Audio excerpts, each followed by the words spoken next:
Hey, it's Greg Stanley. If you're listening to this podcast, you know I love everything automotive. This passion has expanded to include being a car specialist consultant for RM Sotheby's. So if you need assistance buying or consigning a collector car at any one of our online or live auctions, including Scottsdale, Amelia Island, or Monterey, you can reach one of our car specialists at rmsotheby's.com, or you can email me directly at gstanley@rmsotheby's.com. This is the Collector Car Podcast, the home for the auto enthusiast. Join Greg Stanley as he applies over 25 years of insights and analytical experience to the collector car market. He will interview the experts and throw in some fun stuff as well. Hello, automotive enthusiasts. Hey, it's Greg Stanley with the Collector Car Podcast. This is a big episode, I hope. Many of you have asked for longer episodes with more fun car facts, and I'm trying to accommodate. And I think this will be one of those episodes. So a couple things. First off, this is the first episode titled First in Automotive History. Now, this is such a big topic that this will be 2, maybe 3 episodes. So stay tuned for some of the future episodes. Now, if there's a first in automotive history I do not mention, it's probably because it hadn't happened yet. So this particular episode, I'm going to take through 1945.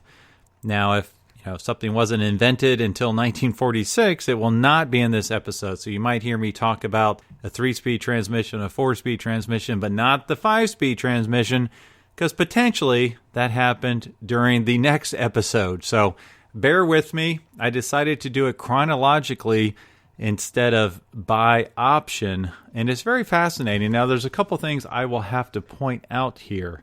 So some of my sources are a little bit iffy. I did use Wikipedia a little bit, only because some of the facts are just basically general knowledge at this point. There might not be a specific website or source in which to quote for that fact. When possible, I did reference actual sources where I could nail down a particular date and time for that automotive first, so I will quote those. So if I did not quote a source, basically means it's either general knowledge or it's from the reliable and ever trustworthy source of Wikipedia. Now, for some of these firsts, there may have been other ones before it, but they were either not widely accepted or never patented. So, for example, would be the first quote-unquote car ever produced.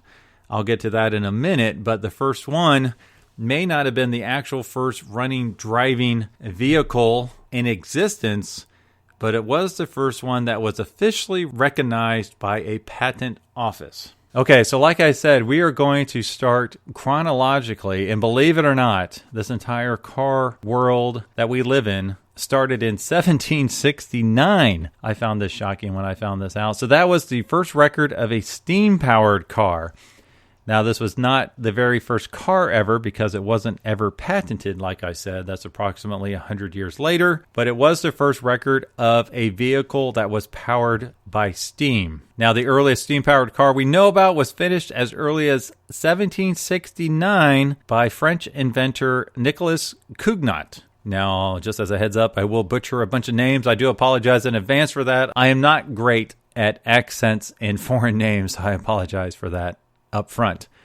It was a large 3-wheel vehicle that moved at the speed of a walk and was meant to haul a cannon. Earlier cars had been driven by springs and compressed air, so those do not apparently count either. Now, the very first internal combustion engine appeared in 1863, the first official one.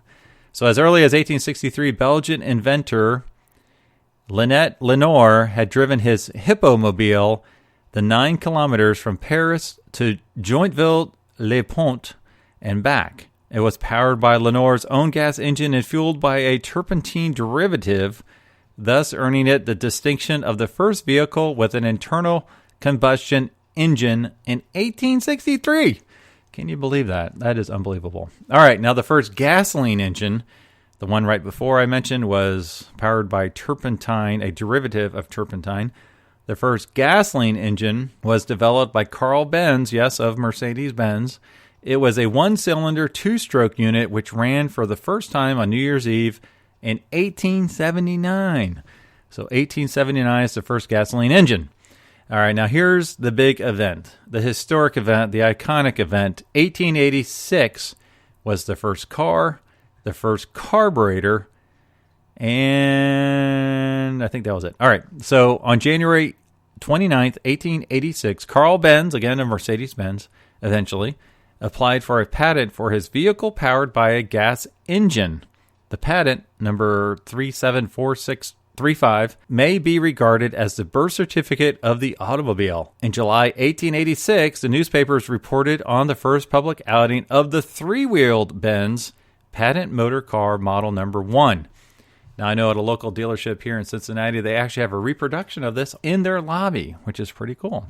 All right, that car also had the very first carburetor, which was devised by Daimler and Maybach before becoming a part of Benz/Mercedes-Benz. Okay, the first electric car came about in 1890. Yes, 1890 for the first electric car. All right, so start in the 1830s with Scotland's Robert Anderson, whose motorized carriage was built sometime between 1832 and 1839. Batteries, galvanic cells, were not yet rechargeable, so it was more of a parlor trick. Look, no horses nor ox, yet it moves. Then a transportation device. Another Scot, Robert Davison of Aberdeen, built the prototype electric locomotive in 1837. Batteries that could be recharged came along in 1859, making the electric car idea more viable. Around 1884, inventor Thomas Parker helped deploy electric-powered trams and built prototype electric cars in England. By 1890, a Scotland-born chemist living in Des Moines, Iowa, William Morrison, applied for a patent on the electric carriage he'd built perhaps as early as 1887. With front-wheel drive, 4 horsepower, and a reported top speed of 20 miles per hour, it had 24 battery cells that needed recharging every 50 miles. Morrison's self-propelled carriage was a sensation at the 1893 Chicago World's Fair. Morrison himself was more interested in the batteries than in mobility, but he sparked the imagination of other inventors. So the first electric car was patented in 1890. We have a long way to go here, and I'm already 5 minutes into it. Okay. The first 3-speed transmission, this is from the website It Still Runs, appeared in 1894. French inventor Louis-René Pinard and Emile Levasseur are credited with the development of the first modern manual transmission. They demonstrated their 3-speed transmission in 1894, and the basic design is still in the starting point for most contemporary manual transmissions. That's pretty cool. All right, the first steering wheel appeared on the 1894 Panhard racing car, and the first time it was on a production car was the 1899 Packard. Before, they might have had like a tiller kind of idea. All right, this is interesting. This is about tires. First appeared approximately 1895 for cars. Robert William Thompson invented the first vulcanized rubber pneumatic inflatable tire.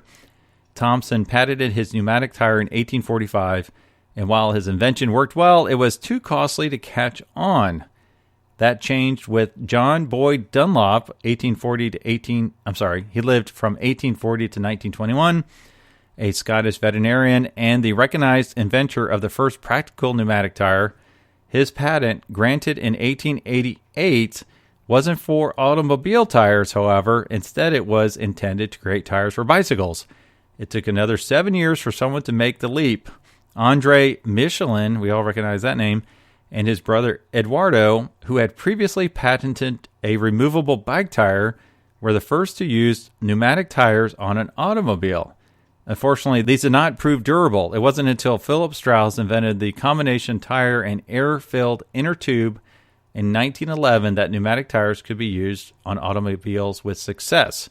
So it first appeared in 1895, but it wasn't really used successfully till about 1911. So what is the first truck ever produced? 1896. All beginnings are difficult, not only for people who are ahead of their time. While it is true that the world's first truck initiated motorized road transportation as we know it today, it did not attract a single buyer in Germany.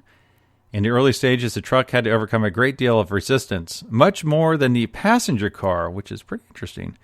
Unlike the car, the truck had a hard time winning recognition in the early days, whereas the high society had welcomed the car with open arms as an enrichment of their personal freedom. The truck came up against severe skepticism in industry. Capital goods had to earn money, and of course, Gottlieb Daimler's first truck was matured only to a limited extent, even though its time had definitely come. Now, Daimler apparently made a lot of cool inventions. He came up with the motorcycle, the motorized hand car, a motorized firefighting pump, and eventually, and most inevitably, with the truck. Back in 1896, he set up the first truck on ironclad wooden wheels, a type of carriage without a drawbar, but with an engine instead. All right, now the first land speed record was set in 1898. According to the Guinness Book of World Records, France's Jean Duc set the world's first ever officially recognized land speed record. This electric vehicle drove at just over 39 miles an hour in 1898. It didn't tell me what the car was. Okay, the first hybrid appeared in 1899. The first hybrid car was built in the year 1899 by engineer Ferdinand Porsche, called the System Lohner Porsche Mixtre. It used a gasoline engine to supply power to an electric motor that drove the car's front wheels. The Mixte was well received and over 300 were produced. So there was a Porsche back in 1899. Okay, according to Autoweek and Hagerty, who I am quoting here, the first 4-speed came about in 1902. The Mercedes Simplex, which was launched in 1902, had a 4-speed gearbox. Now, that was a very simple quote I saw on Wikipedia, but let's follow it up with a note from Hagerty, or from Autoweek. A manual transmission is a multi-speed motor vehicle transmission system where gear, the first car to use a manual transmission with synchromesh, was the 1929 Cadillac. The 4-in-the-floor transmission goes way back.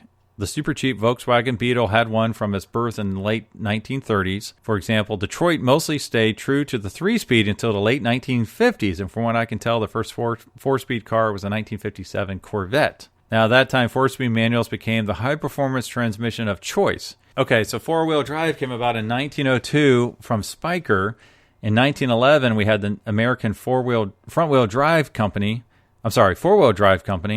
Miller Race Cars in 1932 had 4-wheel drive.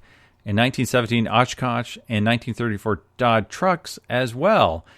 4-wheel drive was advanced during World War II with the Unimog in 1946 received it, then the Land Rover in 1948, and the Toyota Land Cruiser in 1954. Now, the first mass-produced automobile came about in 1908, and most of you will guess it was the Ford Model T. So recent automobile production is marked by the Ford Model T, created by the Ford Motor Company in 1908, which became the first automobile to be mass-produced on a moving assembly line. Now, the first single overhead cam engine was introduced in 1910. Among the first overhead camshaft engines were the 1902 Maudslay single overhead cam engine built in the United Kingdom. Now, these are race cars, so 1910, I believe, is for the street application.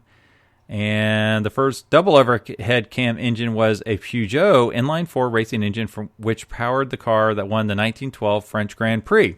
Another Peugeot with a double overhead cam engine won the 1930 French Grand Prix, followed by the Mercedes-Benz 18100 GP with a single overhead cam engine won the 1914 Grand Prix. Now, the first station wagon came about in 1910. The first station wagons were built in around 1910 by independent manufacturers producing wooden custom bodies for the Model T chassis. They were originally called depot hacks because they worked around train depots as hacks, short for hackney carriages, as taxi cabs were then known. The first locking ignition switch came about in 1911 by Bosch. Not much detail there. The first electric starter came about in 1912, invented by Cadillac by Charles Kettering of Dayton, Ohio. The first door lock came about in 1914 by Scripps Booth in 1914, but common in 1956 on the Packard. So there must have been a big gap there between when they first appeared to when they became standard practice. Yes, Packard reintroduced them in 1956. The first V8 appeared in 1914. The first well-known V8 engine was produced by the French company Antoinette in 1904 for use in aircraft. And in 1914 to 1935, the Cadillac L-head engine is considered the first automotive V8 engine to be produced in significant quantities. The popularity of V8 engines in cars was greatly increased following the 1932 introduction of the Ford Flathead V8, the iconic 32 Ford. Now, I go pretty deep here The first coupe ever built was in 1916, so take a listen to this. So there was a lot of different body styles around then. I'm going by when it was actually kind of defined as a coupe. During the 18th century, horse-drawn carriages were the primary mode of transportation. The origin of the coupe came from this body style. First, the coupe variety of Burline was debuted and cut into a shortened version of the original horse-drawn carriage. It had no rear-facing seat in it. As small two-passenger vehicles were introduced, the original designs ensured that there was a fixed piece of glass in front of where the passenger sat. It took on the name Burline Coupe. Over time, that name got shortened to just coupe. Initially, they were marketed to be an ideal vehicle for women to make social visits in or to go shopping. By the early 20th century, the term meant a two-door automobile that had room for a driver and up to another two passengers on the single bench seat. The coupe chauffeur, or coupe de ville, was one such exception because it retained an open driver's seat in the front. The Society of Automobile Engineers decided to create a nomenclature in 1916 for various car bodies. It included the following designations. Coupe was defined as an enclosed vehicle from inside. It has seats for 2 or 3 people and occasionally features a backward-facing fourth seat. A couplet was a small car with seating for 2 or 3 people. It featured a folding top, fully retractable windows, and full-height doors. And a convertible coupe was a roadster featuring a removable roof. As the years went on, the word coupe was used to describe many types of vehicles where the rear seat sat further toward the front than a sedan would. This was also called a closed-coupled car. Now, in 1916, the first V12 showed up. Packard was the first to offer a V12 in a standard production car as early as 1916, and soon all the real quality U.S. brands, Cadillac, Auburn, Lincoln, and Pierce era, were added. The first British production V12 was fitted to the Rolls-Royce Phantom III in 1936. All right, we're finally moving into the 20s. So 1921 was the first automatic transmission. Now, this is provided by Mr. Transmission. The first automatic transmission was invented in 1921 by Canadian steam engineer Alfred Horner Munro. Munro designed his device to use compressed air rather than hydraulic fluid, so it lacked power and never became sold commercially. General Motors then developed the first automatic transmission using hydraulic fluid in the 1930s and introduced a hydromatic transmission in 1940. The 1948 Oldsmobile was the first model to use a true automatic transmission. The hydromatic, developed by GM engineer Earl Thomas, was advertised as the greatest advance since the self-starter. The hydromatic went through continual upgrading and refinements through 1955. But the basic design and theory used were consistent throughout its remarkably long lifespan. General Motors replaced the hydromatic in 1956 with the Jetaway. The Jet was not a roaring success and quickly gave way to the turbo hydromatic in 1969. All right, now we're moving. Actually, this is still in 1921, the first supercharger. In 1860, brothers Philander and Francis Maroon Roots, founders of Roots Blower Company of Connersville, Indiana, patented the design for an air mover for use in blast furnaces and other industrial applications. The world's first functional, actually tested engine supercharged was made by Dugald Clerk, who used it for the first two-stroke engine in 1878. Gottlieb Daimler received a German patent for supercharging an internal combustion engine in 1885.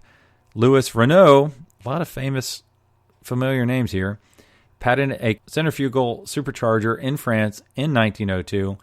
An early supercharged car was built by Lee Chadwick of Pottstown, Pennsylvania in 1908, which reportedly reached a speed of 100 miles an hour. Now we're finally getting to it here. The world's first series-produced car with superchargers were Mercedes 6/25/40 horsepower and Mercedes 10/40/65 horsepower. Both models were introduced in 1921 and had Roots superchargers. They were distinguished as compressors with a K, the origin of the Mercedes badging that continues today. So 1922, we come to the first radio, which was put into a Ford Model T. Now, it wasn't a factory option. It sounds like that started happening in about 1930. So the Model A Deluxe Coupe cost $540 back then, and you can add a radio for a staggering price of $130, which was the first radio in a car to wear the Motorola name. In 1922, we had the introduction of the sun visor. Now, this is from Motor Trend. Back in 1924, a fellow named Hathaway invented the first sun visor, or glare shield, in his words, which mounted to the outside of a Ford Model T. Again, this is an accessory, not necessarily from the factory. The visor, as we know it, moved inside in 1931, and it has since developed some new models of swinging, pivoting, and sliding, but it's still a pretty blunt instrument in that it still blocks way more view than it does sun. Still, NHTSA data attributes sun glare to causing nearly twice as many accidents as the next nearest weather phenomenon. That's amazing. All right, 1925, we saw the first official pickup truck. This is from carcovers.com. The first popular pickup truck was the Ford Model T Runabout with a pickup body. This vehicle was factory produced by Henry Ford back in 1925. The style of pickup trucks can vary greatly when considering make, model, purpose, and region. All right, 1926 was the first double overhead cam engine. We mentioned this a little bit before. But in 1926, the Sunbeam 3-liter Super Sport became the first production car to use a double overhead cam engine. In the United States, Duesenberg added double overhead cam engines alongside their existing single overhead cam engines with the 1928 release of the Duesenberg Model J, 2 years after the Sunbeam Super Sport, which was powered by a double overhead straight 8 engine. The 1931 to 1935 Stutz DV32 was another early American luxury car to use a double overhead cam engine. Also in the United States, the double overhead cam Offenhauser racing engine was introduced in 1933. Its inline four-cylinder engine dominated North American open-wheeled racing from 1934 until the 1970s. That is a very long time. Oh my goodness. All right, the first car to have a heater was a 1929 Ford Model A. The first car to have an adjustable suspension was the 1932 Cadillacs and Packards. The first car to have non-wooden spoke wheels was in 1933. So wood spoke wheels were available for Plymouth in 1933. Some had told me that they were also available in 1934, but my parts book do not show that. So this is from an expert with the AACA. 1934 was the introduction pretty much of hubcaps. There was some various kind of like hubcaps before that. These were full wheel covers available on Cadillac, which also had stainless steel discs. The first power convertible top was in 1934 on the 1934 Peugeot 601 Eclipse. All right, now this is a big one. In 1935, we have the Granddaddy SUV. So the granddaddy of today's full-size SUVs, Chevrolet introduced its Suburban Carryall in 1935, making it the longest model name in continuous use in the auto industry. Instead of getting the kids to hockey practice, the original was used primarily as a means to transport commuters to and from train stations. Just like today's version, though, the original two-door only Suburban was based on a contemporary Chevy half-ton pickup truck chassis with an all-metal wagon body that could carry up to 8 passengers. Now, the compact designed 1984 Jeep Cherokee is often credited as the first SUV in the modern understanding of the term. Now, in 1936, we had the first diesel. Now, this is from Daimler.com. In February 1936, the diesel engine celebrates its premiere in the passenger car. The Mercedes-Benz 260D in the W138 series was the world's first series production diesel passenger car. In 1937, we have the first HVAC system seen in the 1937 Nash, and then a premium version was launched with the 1939 Packard. Now, the first heater by itself, I guess, was launched with the 1938 Nash. And in 1939, we got a lot of information here about the convertible. This is from the PioneerAutoShow.com. In 1905, Cadillac began producing closed-top vehicles. These became a massive hit among customers, so we basically had to start with the closed-top car before we get to the convertible. So it was a massive hit among consumers who were fed up with eating dust while trying to look dapper during their daily commute while doing a swift 25 miles per hour, because back then the cars prior didn't have any type of roof. By 1910, the new design became the standard, and it seemed as though an open-top concept was dead. But as they all tend to do, people grew bored of the new design and longed for the days of cruising along with their hair blowing in the breeze. They wanted to have that open top once again, but this time perhaps with a little control over the elements outside. So in an effort to give the people what they wanted, manufacturers began producing the modern convertible. Those early models emerging in the 1920s were hardly the stuff of innovative folklore. In fact, they were usually cold, drafty, and had unreliable, difficult-to-operate roofs. Not exactly luxury living. But it all changed in 1934 when Peugeot introduced the 601 Eclipse model, which I mentioned earlier, with a power convertible top. A true innovation was finally introduced, and this beauty featured the first reliable, retractable hardtop roof. This concept would be expanded upon in the 1939 Plymouth, who created the first motor-controlled tops.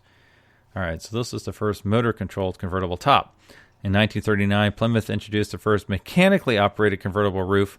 Demand for convertibles increased as a result of American soldiers in France and the United Kingdom during World War II experiencing the small roadsters which were not available in the United States at the time. All right, we're getting to the end here. All right, in 1939 was the first real appearance of turn signals. This is from secondchancegarage.com. A little bit of backstory here. In 1907, Piercy Douglas Hamilton applied for a patent received in 1909 as U.S. Patent 912831 for a device indicating the intended movement of vehicles.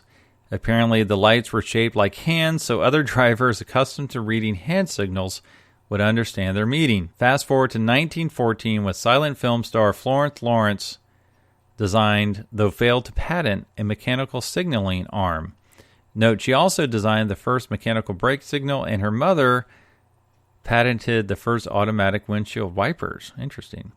As the driver pushed a button, a signal on the rear bumper came up telling others which way the drivers would turn. According to the December 1985 issue of Popular Mechanics, the Protect Safety Signal Company introduced flashing turn signals in 1920. The first modern turn signal, though, can be attributed to Edgar Waltz Jr., who in 1925 secured a patent for one and tried to market it to a major car manufacturer. They just weren't interested, and the patent expired 14 years later. Meanwhile, drivers and inventors kept working on other solutions. The Smithsonian now has a handmade one-off signal, for instance, that Oscar J. Smiler made in 1929. It had a four-lobed shape with lenses for lighting, indicating slow stop, left or right turn. The European remedy for signal turning or lane changing offered drivers semaphore indicators, mechanical arms known as trafficators that swung out horizontally. Buick was the first U.S. automaker to offer factory-installed flashing turn signals. Introduced in 1939 as a safety feature, the newfangled feature was advertised as the flash-way directional signal, operated from a switch on the new Handy Shift column-mounted shifter. The flashing signals only operated on the rear lights. In 1940, Buick enhanced the directional indicators by extending the signals to front lights and adding a self-canceling mechanism. That year, directional signals became standard on Buick Cadillac LaSalle and the Hudson Country Club vehicles, and optional on Chevrolet Oldsmobile and Pontiac for a cost of $7.95, Hudson for $10, and Packard. All right, the first car with air conditioning was the 1940 Packard, and in 1941, it was available with Cadillacs and Chryslers. The first car with power windows was the 1940 Packard 180. And our last fun fact for tonight, the first lowrider came in about 1945. Lowrider car culture began in Los Angeles, California in the mid to late 1940s and during the post-war prosperity of the 1950s. Initially, some Mexican-American youths lowered blocks, cut spring coils, Z'd the frames, and dropped spindles. So those have been around for a very, very long time. Well, I know that was a lot, and I hope you enjoyed an extended version of the Collector Car Podcast. As always, keep your hands on the wheel, the tires straight, and your foot on the gas, and I will talk to all of you next week. Thanks for listening. Thanks for listening to the Collector Car Podcast. Don't forget to give us a nice rating on iTunes, and be sure to follow us on Instagram and everywhere else at the Collector Car Podcast.